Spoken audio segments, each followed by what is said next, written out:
чтобы я урегулировала вот жителей, да, и там был вопрос такой, все мы должны были заплатить огромные суммы, чтобы повесить снаружи счетчики, да, и этот счетчик должен был выйти именно к вам. И это с какой целью было сделано? Это одно, да. И второе, собирали по 3000 потери. И это говорилось, что мы подготавливаемся к тому, что нас Якутэнерго забирает к себе. И вы обязательно должны счетчики ставить.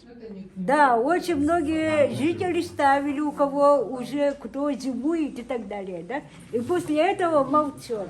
А теперь выходит, как будто мы, Солнцатал, находится где-то на Марсе, или в Польше, или в Украине. Нет, дорогие, мы находимся здесь, в Якутии, рядом с Якутском.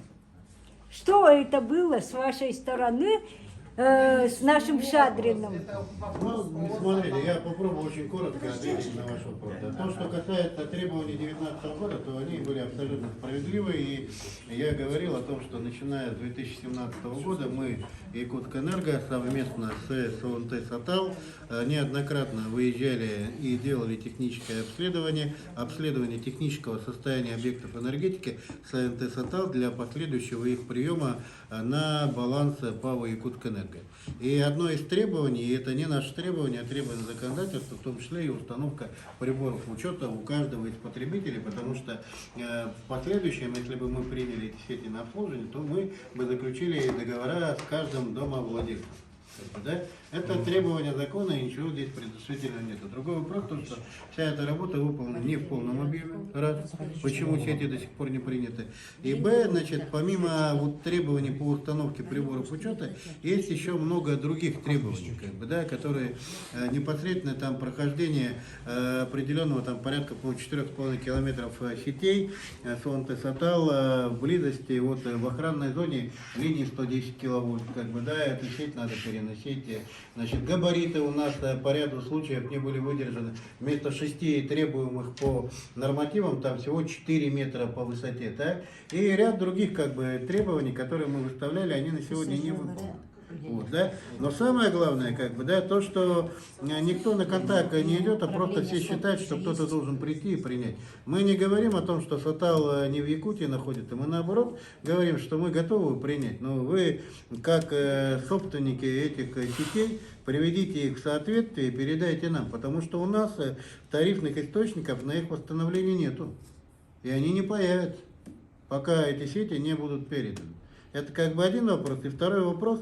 Более чем 3 года мы ни от одного потребителя СНТ «Сатал» не получаем средства на оплату электрической энергии. Но согласитесь, что вы все 3 года получаете эту электроэнергию. А мы ее вырабатываем, мы ее транспортируем. Более 40 миллионов – это задолженность СНТ «Сатал». Вы платите, да, за электроэнергию? Вот еще вопрос, да?